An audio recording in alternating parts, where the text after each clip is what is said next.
खाली कर दिया, इस राज को खोखला कर दिया 4 के 20 वर्षों में इन नालायकों ने पूरे व्यापारी साथियों के साथ मिलकर सारी चीजें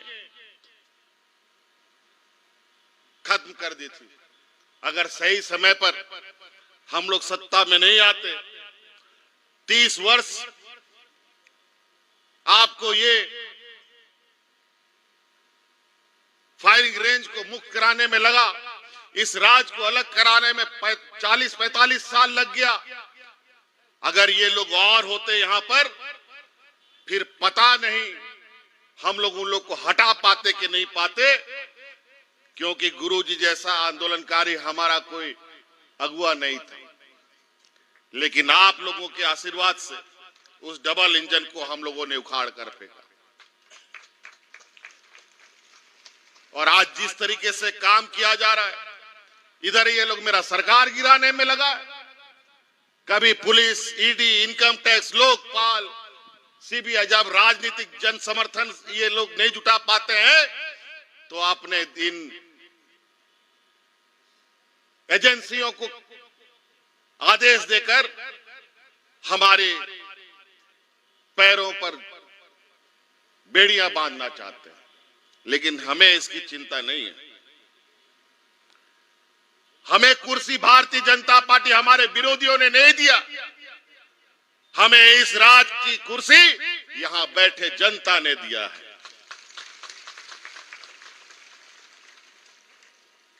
आज का कार्यक्रम पहले से मेरा घोषित हुआ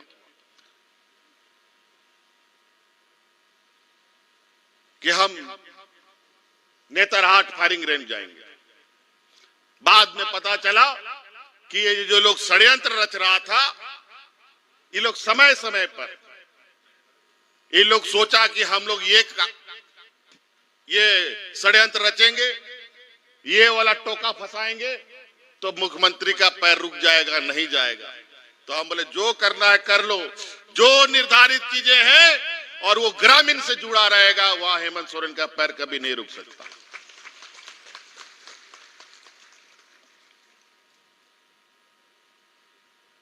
सरकार के और कुर्सी का भूखा हम लोग नहीं है, बस ये एक संवैधानिक व्यवस्था के वजह से आज हमें वो लेना पड़ता है, क्योंकि उसी के माध्यम से हम अपने जन कल्याण के काम करते हैं। आज कभी हम लोगों ने सोचा था कि इस राज्य में हर बुजुर्ग को पेंशन मिलेगा, आज ये आपका बेटा ने करके दिखाया, इस राज्य का कोई भी बुजुर्ग बिना पेंशन का नहीं रहेगा।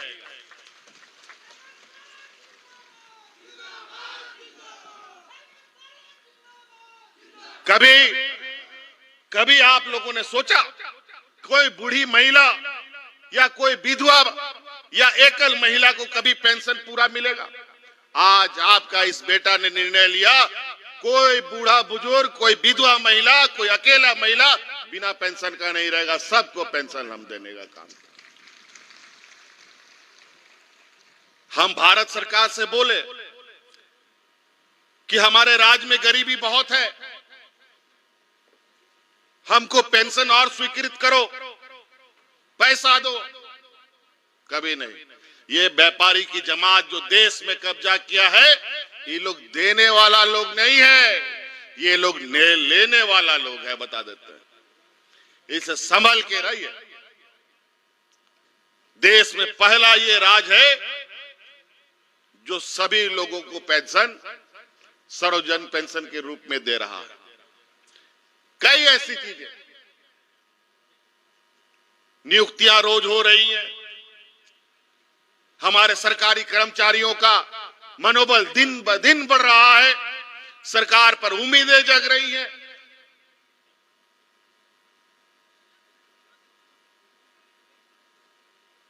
आज झारखंड खनिज संपदा से भरा हुआ राज्य है। इस राज्य में कोई ऐसा खनिज संपदा नहीं है जिसका आप नाम लेंगे और झारखंड में नहीं मिलेगा।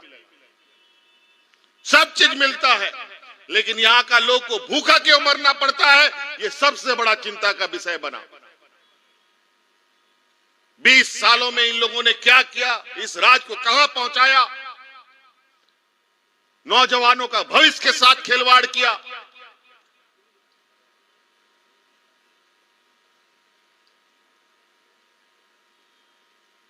सब कुछ अस्त व्यस्त। वो इसलिए आज इस राज के अंदर आज ऐसे बाहरी ताकतों का एक गिरोह सक्रिय है, जिस गिरोह ने विगत 20 वर्षों से इस राज को तहस-नहस करने का संकल्प लिया था। 2019 में जब इसको उखाड़ के फेंका गया, ये षड्यंत्रकारी को आज ये बर्दाश्त नहीं हो रहा है कि अगर हम लोग यहाँ टिक गए तो इनका आने वाला समय इस राज में गुजर बसर करने का वक्त खत्म हो जाएगा। पहचानने का जरूरत है। आज इसीलिए आप लोगों के आशीर्वाद से आज हम गरीब बच्चों को पोशाक किताब दे पा रहे हैं। आज आप लोग के आशीर्वाद से गरीबों को 10 रुपया में धोती साड़ी लुंगी दे रहे हैं। आज आप लोग के आशीर्वाद से आज बूढ़ा बुजुर्ग को पेंशन दे रहे हैं। आप लोगों की इस ताकत के बदौलत आज किसानों का ऋण माफी किया जा रहा है। आज आप लोगों के आशीर्वाद के माध्यम से इस राज्य के हर कर्मचारियों को उसका हक अधिकार देने का कार्यक्रम लगातार बढ़ रहा है। बहुत दिन कल ही की बात है, यहाँ हमारा पुलिस लोग हमारे बीच में हमारी सुरक्षा में खड़ा है। हमको तो इनकी सुरक्षा का जरूरत नहीं है। जिसका रक्षा यहाँ का ग्रामीण, यहाँ का जनता करता हो, उसको किसी भी सुरक्षा की आवश्यकता नहीं पड़ती।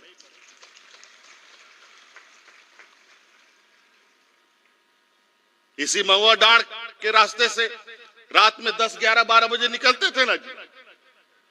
कौन चीज का डर? किसको डर? डर उन लोग को होता है जो इस राज्य की जनता, यहाँ के ग्रामीणों को, यहाँ के मूलवासियों को, इस यहाँ के आदिवासियों से लेना देना नहीं रहता है।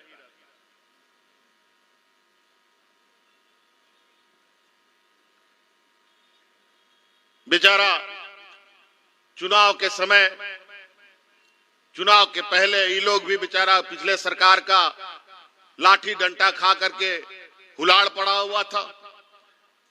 महिलाओं के साथ भी वही हाल। हम बोले आप लोग चिंता मत कीजिए, सरकार बनने दीजिए। सरकार भी बना तो ऐसी समस्या की 2 साल कोरोना में ही हम लोग लथपथ रह गए। 2 साल का तो लोग हालत जानते हैं। घर में ताला लगा के रहना पड़ गया। और जब अभी थोड़ा काम करने के लिए निकले हैं तो वो शैतान लोग भी बिल से बाहर निकल करके हम लोग पर रोड़ा डालने का कोशिश कर रहा है।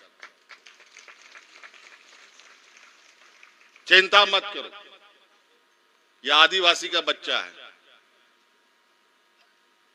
कोई व्यापारी का बच्चा नहीं है। इनके इस चाल से हम लोगों का ना रास्ता रुका है, ना हम लोग इन लोगों से कभी डरे हैं। डर भय तो हम आदिवासियों के बीच में कभी रहा ही नहीं। हमारे पूर्वजों ने इतना आंदोलन किया है कि आदिवासी के समूह में डर भय का नाम चीज ही नहीं। हमारे डीएनए से ये डर और भय को पहले ही हमारे पूर्वजों ने भगा दिया है। क्या बात करेंगे? झारखंड के लोगों पर यहाँ के भगवान बिरसा मुंडा, सिद्धू कान्हू, बुद्धू भगत, नीलांबर पीतांबर जैसे लोगों का खून है।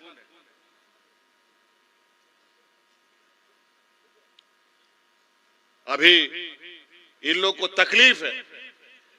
20 साल इन लोगों ने राज का हक अधिकार भी केंद्र सरकार से मांगने का काम नहीं किया। इतना खनिज संपदा निकलता है, भीख के नाम पर रॉयल्टी मिलता था। जब हमारी सरकार बनी, जब हम लोगों ने कागज पन्ने पलटने शुरू किए कि राज्य की इतनी बुरी हालत क्यों है, तब पता चला कि ये व्यापारी लोग, ये डबल इंजन का सरकार मील बांट करके इस राज्य को लूट रहा है। जब कागज पत्र में जब हम लोगों ने हिसाब निकाला तो सिर्फ खनिज संपदा के माध्यम से 1,36,000 करोड़ रुपया का बकाया भारत सरकार से हमारा निकलता है। हमने जब उसका मांग शुरू किया, थोड़ा बहुत मिला भी, 1200 करोड़ लेने में हम सक्षम भी हुए, लेकिन जब हम तेजी से मांगना शुरू किए तो ये अपने सरकारी एजेंसियों को मेरे पीछे दौड़ा दिया। चलो मेरे पीछे तो दौड़ा दिया अलग बात है।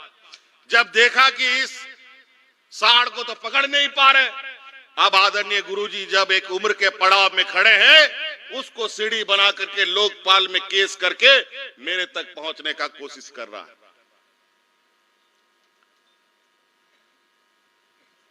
लेकिन चिंता मत कीजिए,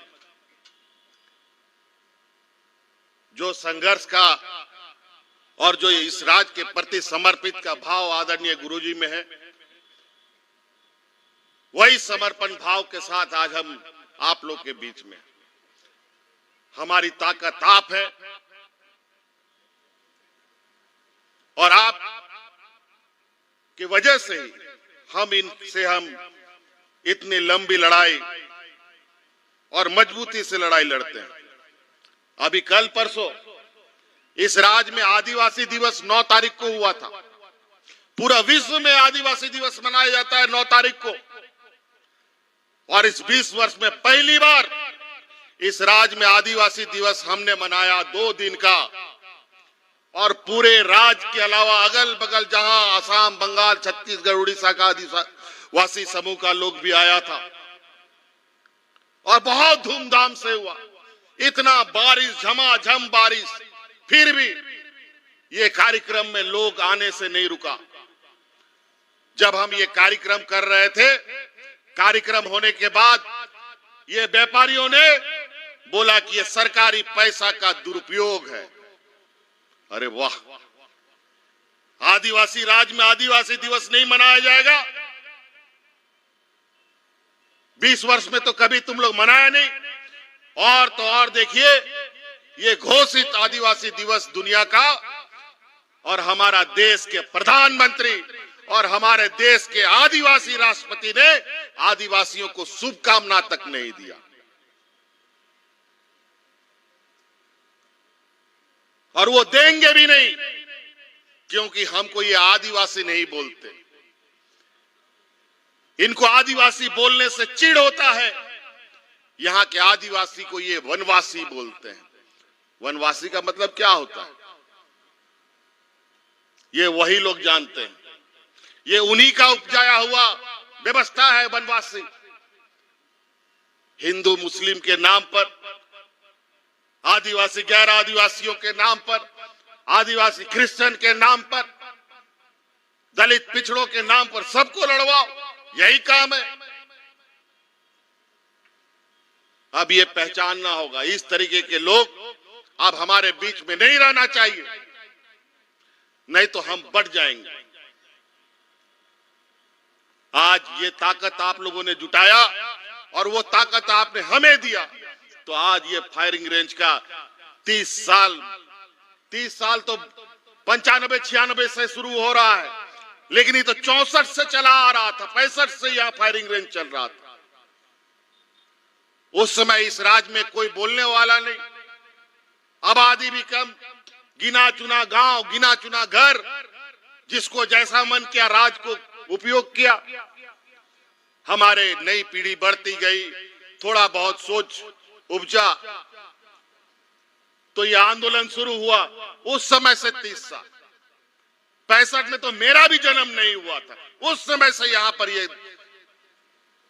और यहां के जो लोग 250-300 गांव को विस्थापित किया, क्या स्थिति था?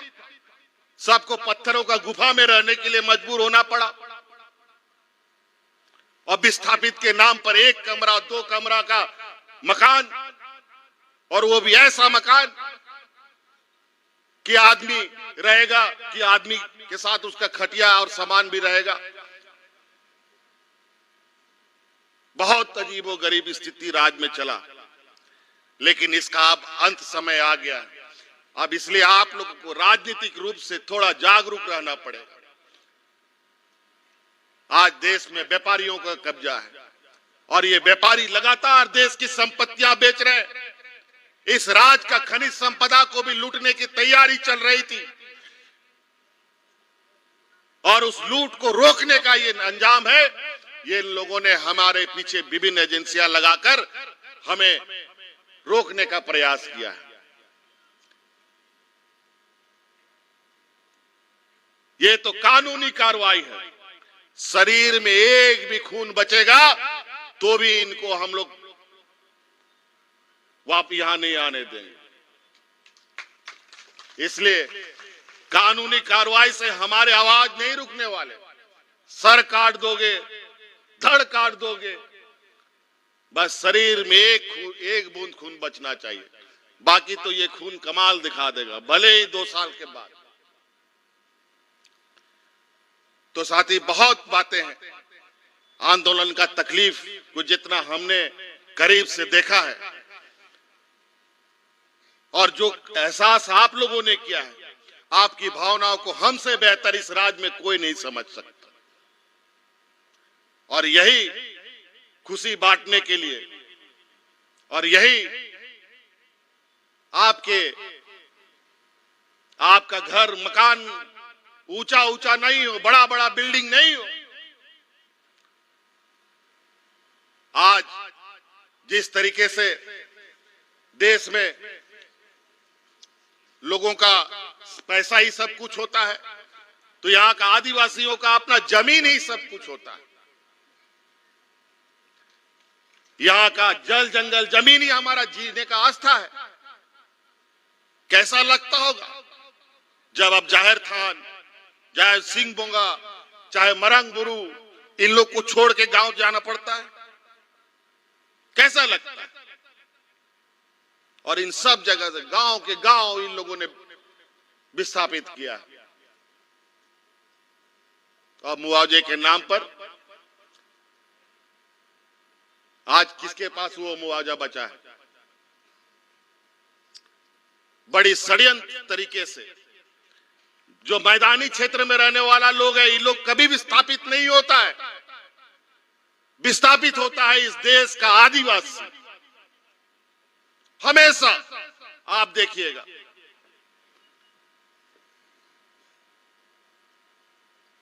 और आदिवासी हमेशा शोषित होता रहा है। इस आंदोलन में कितने महिलाओं के साथ क्या हुआ ये हम नहीं बोलना चाहते, कितने लोगों की जानें चली गई ये भी हम नहीं गिनाना चाहते, लेकिन उस दर्द के बारे में हमें भी एहसास है। आज उस दर्द को एक महरम के रूप में हम आज इस दिवस को देखना चाहते हैं, और उस उम्मीद के साथ कि आगे इस फायरिंग रेंज में हम पुनः अपना गाय बैल के साथ जाएंगे और हल जोतेंगे और खेती बाड़ी करेंगे और जीवन यापन करेंगे।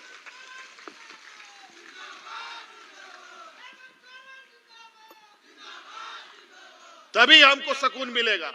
और हम आपको विश्वास दिलाए, हम उनमें से नहीं हैं